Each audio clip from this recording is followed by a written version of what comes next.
Yeah, we coming straight from the block where the thoughts run deep. Yeah, they don't stop, always kicking back, just sharing what we know. On the podcast, letting the world flow. Talking real talk, no filter here. Keeping it fresh, making it clear. From Nairobi to the world, spreading the word. Thoughts from the block, let your voice be heard. We on the block, we on the mic. Shouting out to all the people ready to ignite. Spreading knowledge, keeping it tight. The Block Podcast taking flights. Yeah, yeah. We on the block, we on the mic. Shouting out to all the people ready to ignite. Spreading knowledge, keeping it tight. The Block Podcast taking flight. Guys, welcome to the Block Podcast. We want to shout out to you wherever you are having the Easter weekend. Kama wewe umeenda Raha Fest, you had the video performing for you all the way, all the night. And kama kuna wengine umeenda WRC, akina Mochoki will be telling us what they saw there and what was the highlight of the event at Vasha. We also had Mufasa, our home guy, going to represent it at Eat and Beats, Pale Homeland Gardens. And I'm joined with my homies as we do, you know what we do best with the Block Podcast, just keeping you up to date with also current affairs. Orina, Mufasa, Ler, Nikki, Mofi, and last but not least, we have Bavaka in the building. So, guys, it's been up and down sherehe, Easter pale, but we've also been having bad incidents on the road, accidents, juu chini. So, guys, how is it going? Actually, hapo mwanzo kwa Raha Fest manze. I saw my guy eating omena. Hiyo kitu ilinibamba sana. Who are you referring to? The one and only artist alikuwa pale na Obuzuma pale, like a guy from Kisumu town. Banda. Pale kaomena as a polite. Na warembo hapa nje wanatumia pesa hapa. Anasema hawezi kula omena. Imagine. Ati msichana anasema ati anatumia pesa, tuna mzazi hapa. Anatumia 200. Anatumia 200 hivi, anasema I can't do omena. Haiwezi. 200 kidogo kiburi. You've said it's in the ceiling.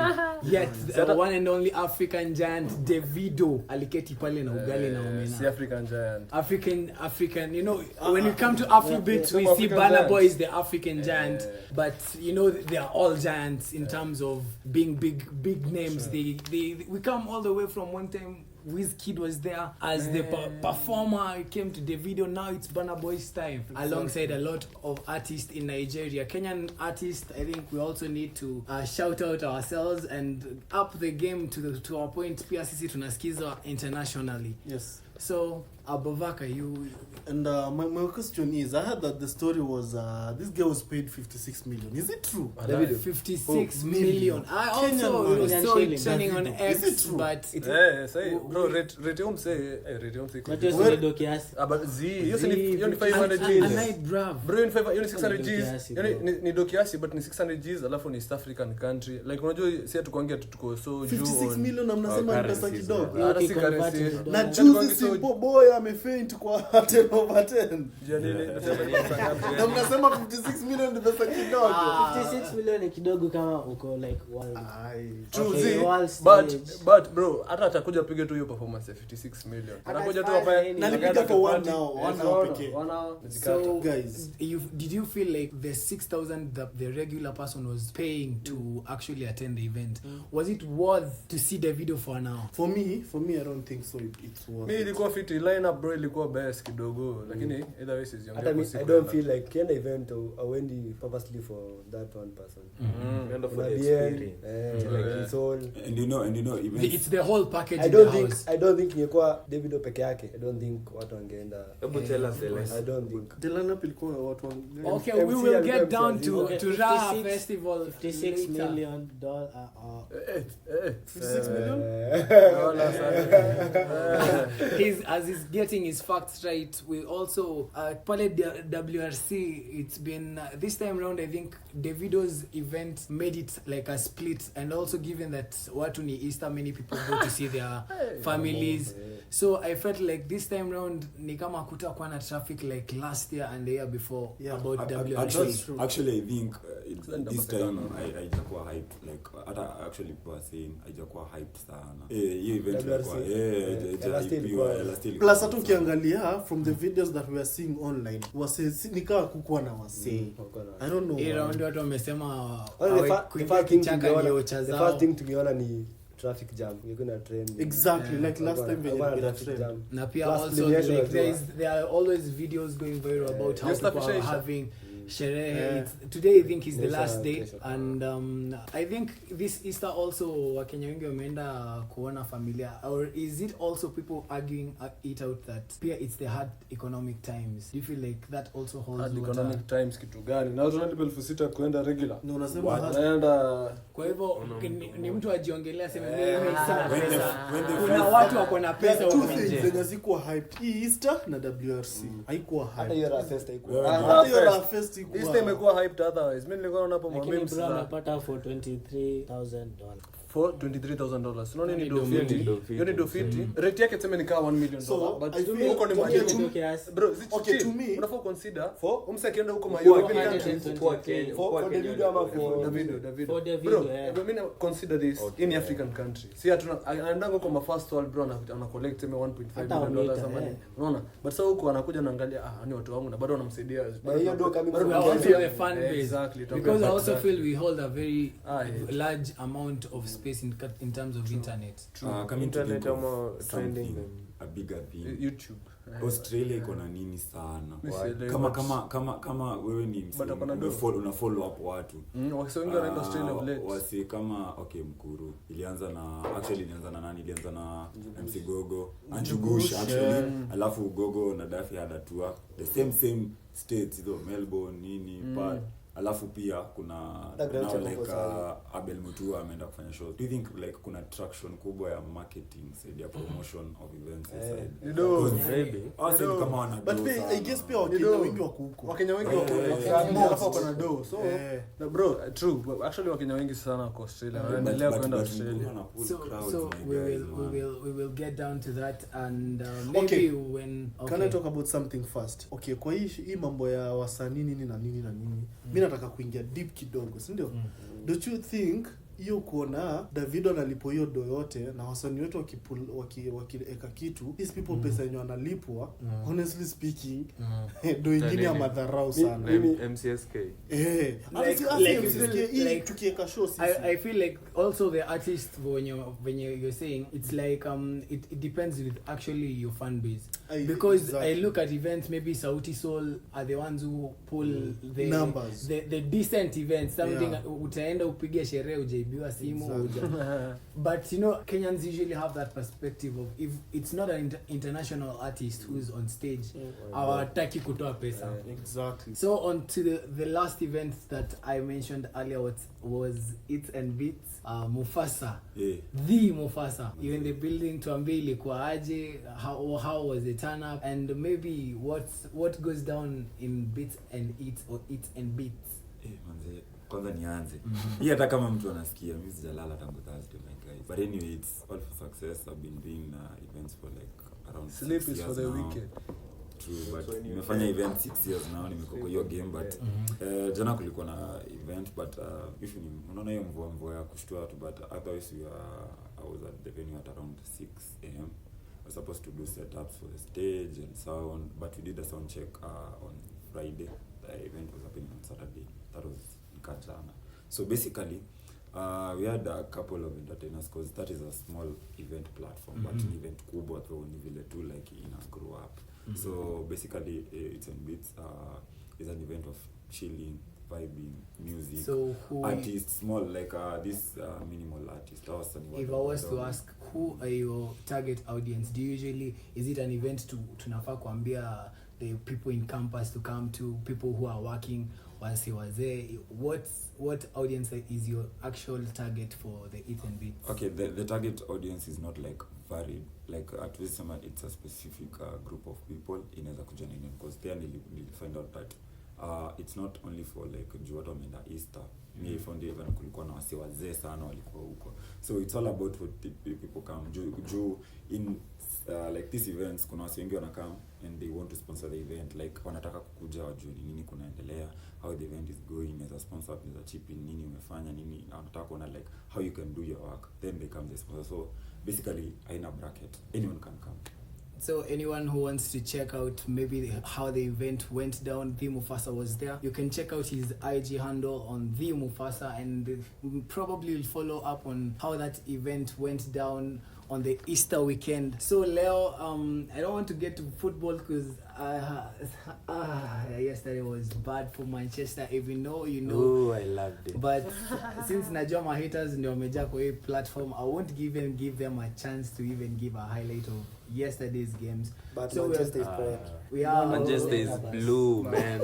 So I'm not giving you a chance, Kolo. Relax. So we were talking about the topic of young minds being unfulfilled, and I felt like it was something that was also current now. It will affect maybe you directly or indirectly, but I felt like 2024 we've lost a lot of young minds, and I felt it was the high time maybe we also talked about it as a highlight of maybe our current affairs. We had stories from the accident of Kenyatta University that happened towards when they were going for a trip towards Western Kenya. We had some few minds also lost along Meru, and there were skaters actually knocked down by some vehicle around Meru Polytechnic. We also had the famous guy or social influencer Chira, who was also involved in an accident, and all these are young minds just vaporizing, which maybe we could have tapped into and gotten maybe something to leverage our country with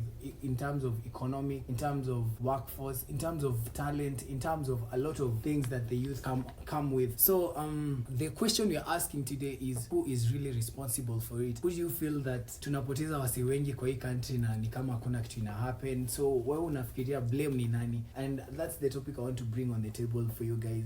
Tuone what you also think about this thing. Is it the infrastructure? Is it the government that is failing? Is it that we are maybe taking hate on social media too much and not really focusing on the real issue? Is it that the police maybe are not working towards checking that the drivers are not drunk on the road, the vehicles are checked properly? Because at the end of the day, we need to talk about it and see how we minimize losing young lives. We need that. Yeah, so I need you guys to tell me what you think about it. Who is really responsible? Bavaka? Honestly speaking, I know a lot has been happening, sijakata, but at the same time najaribu kujuggle na mind yangu nijiambie sielewi what has been happening around of late. But then kiangalia, let's say for Chira, sindo? Sorry to say this, may he rest in peace, but ukiangalia, this guy was ever warned about alcohol, sindo? He was ever warned. As much as tunasema depression iko, ebu niambie how many of us right now hapa wanapitia depression, but we still try and fight with it, unaona?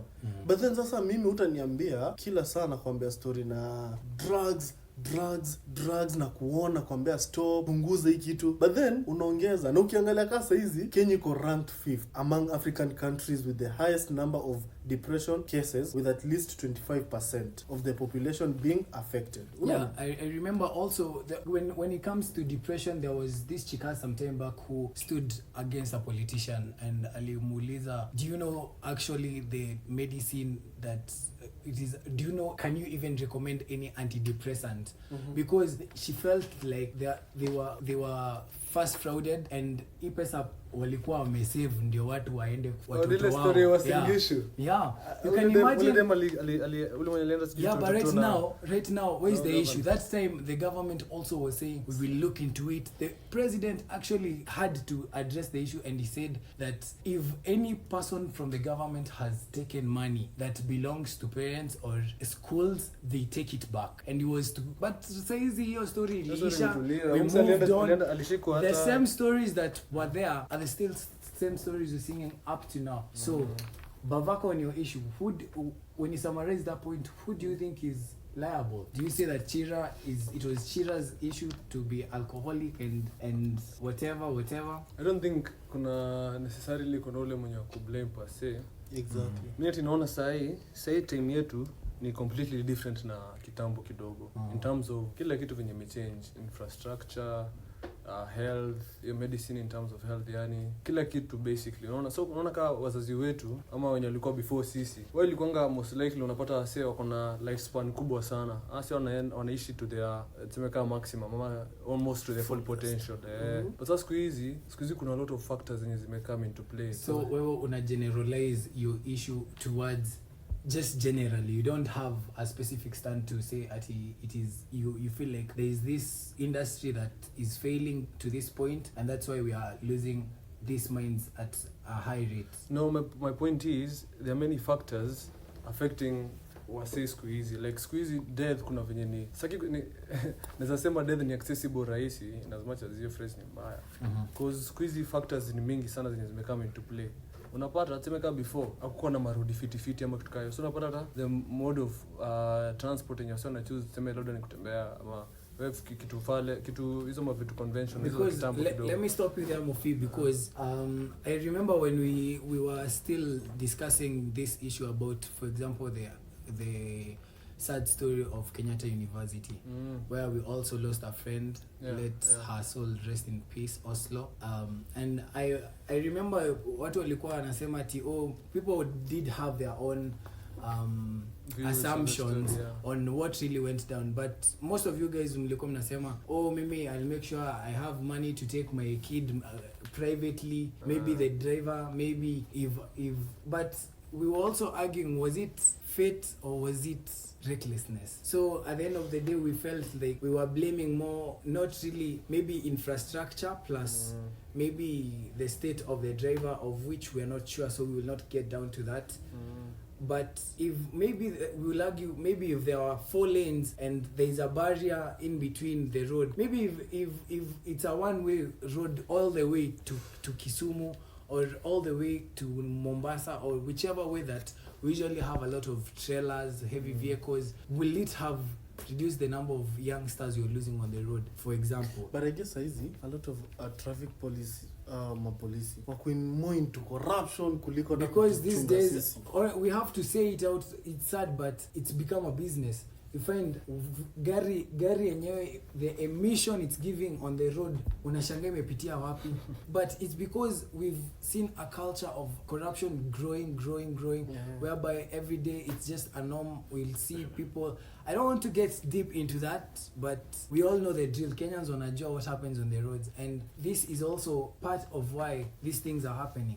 True. Our skaters probably wali gongwa na a speeding car. Why was that? Do we know why the reason exactly why the driver had to ram over 3 bodies at a go? Is it normal? Is it normal not to, kama labda alikuwa anataka brakes zilifail, but if they were inspected, the question is, do you think the police also have a role to play in terms of securing? Kolo, Orino Wenyamaza sana, tell us what you think on, as we're about to summarize this small talk. First and foremost, rest in peace to Oslo na all the young souls we have lost. Kina Kanambo pia manze. Mik tunaweza sema, I think we all bear some responsibility in this journey of to avoid these deaths. True. So kama ni government, so if it was caused by road infrastructure, hiyo ni kazi ya government. If ilikuwa an issue with the driver, hiyo ni something the school should have dealt with kitambo juu kama ni ili happen na maanisha iko for the first time.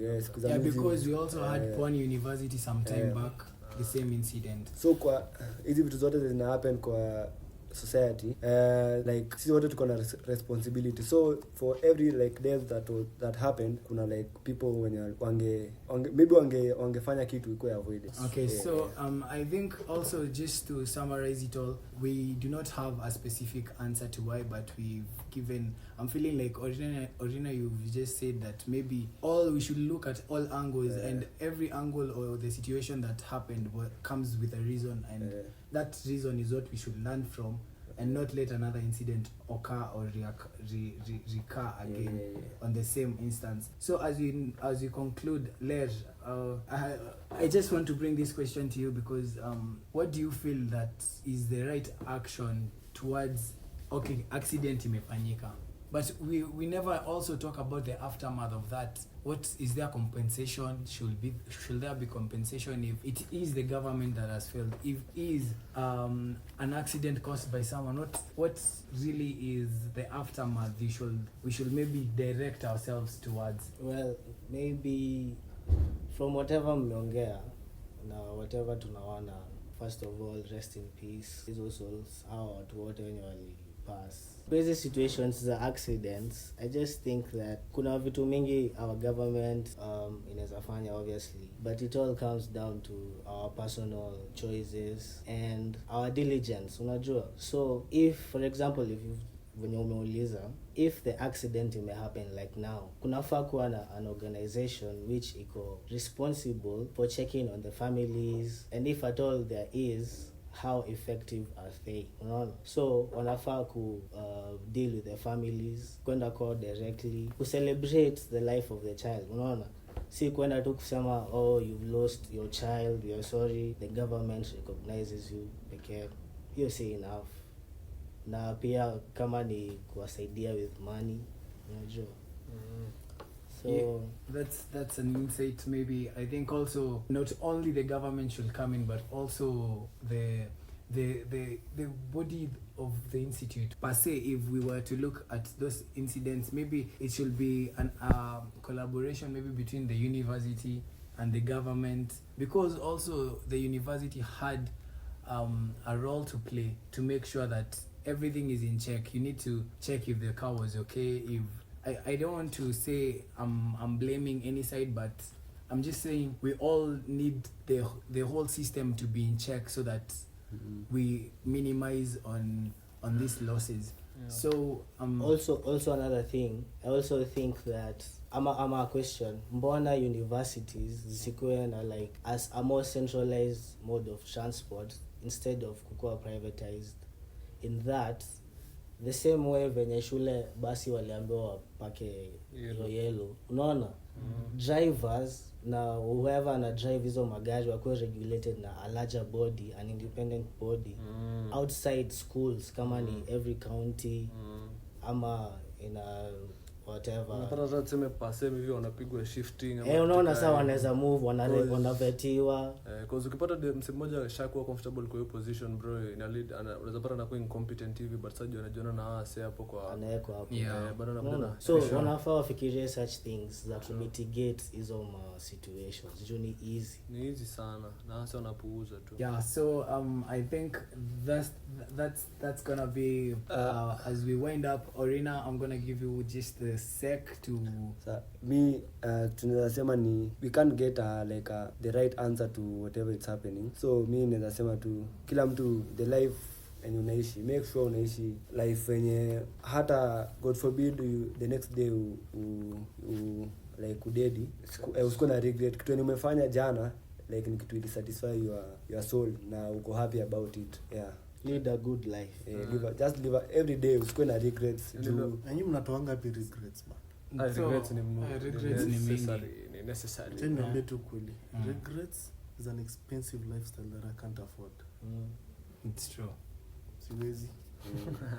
So guys, as we conclude this, maybe we can tell the youngins out there who are listening, and even if it's whoever is listening, just pass e-message, let everyone stay safe. I will refer to an instance of back in the US, there was this youngster who was trending because the pups had refused to give him the phone. So as they were going to school, the young guy didn't have his phone when his friends were all on the phone.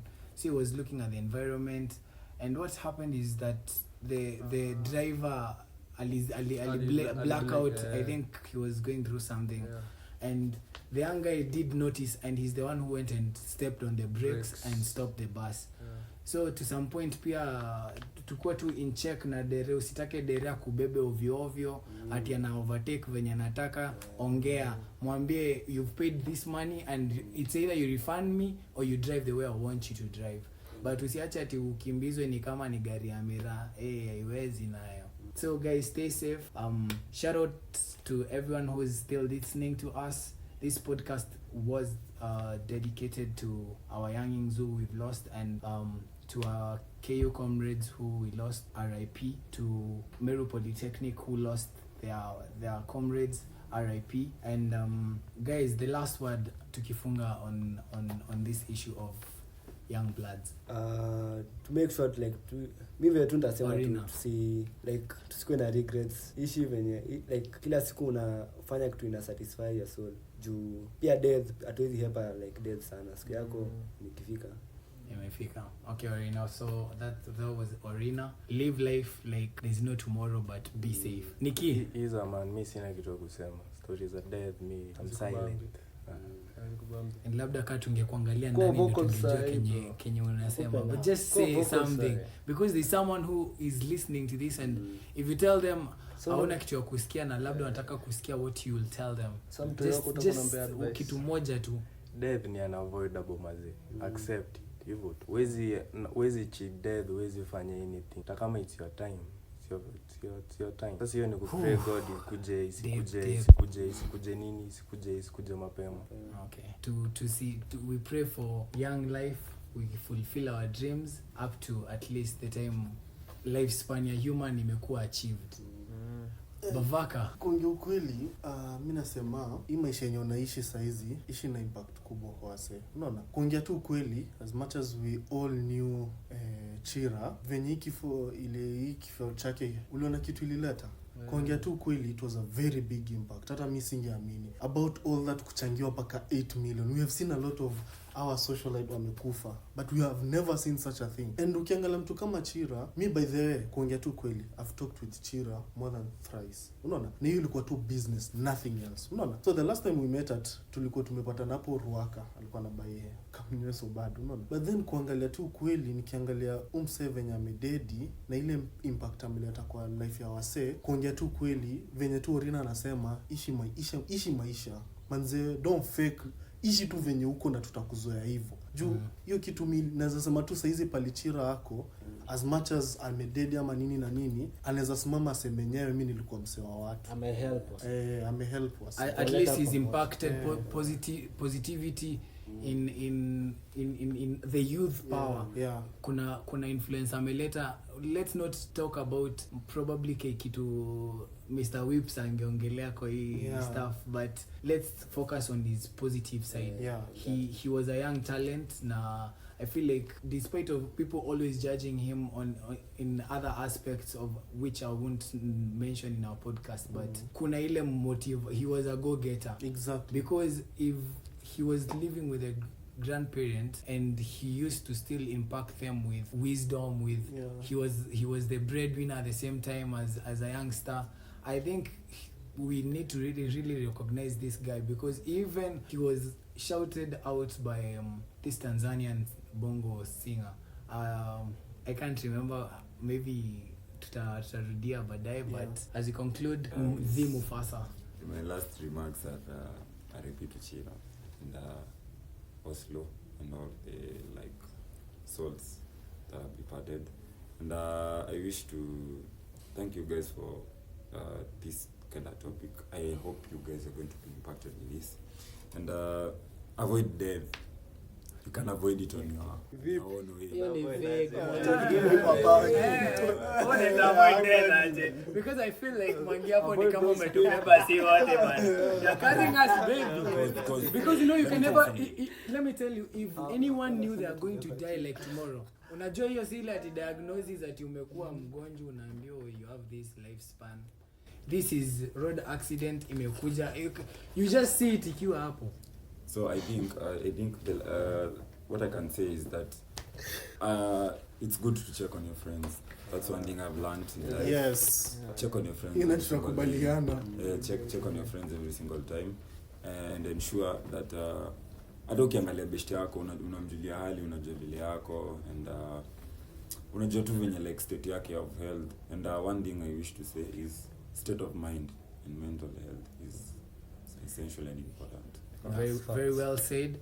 We're gonna put up maybe 1 or 2 shout outs later on in our page to commemorate this sad story, but I'm gonna give Mofi the last bit, because I felt like you really interacted with the topic so much, na nika tumekufungia manze hapa kidogo mtaki ni fulfill my dreams.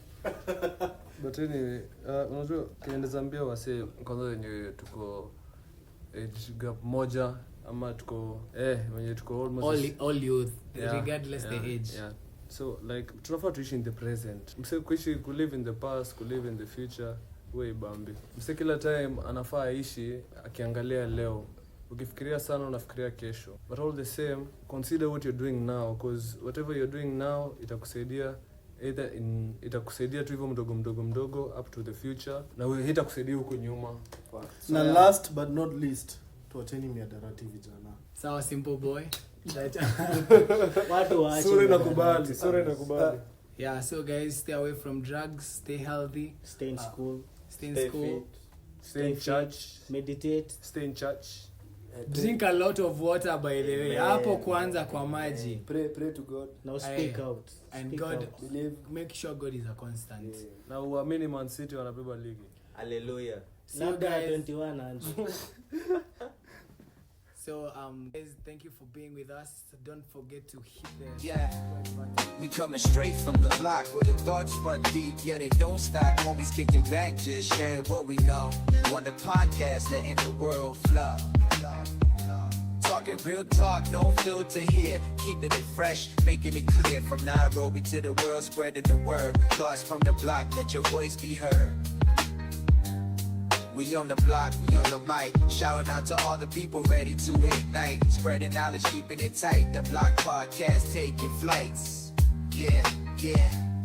We on the block, we on the mic. Shouting out to all the people ready to ignite. Spreading knowledge, keeping it tight. The Block Podcast taking flights.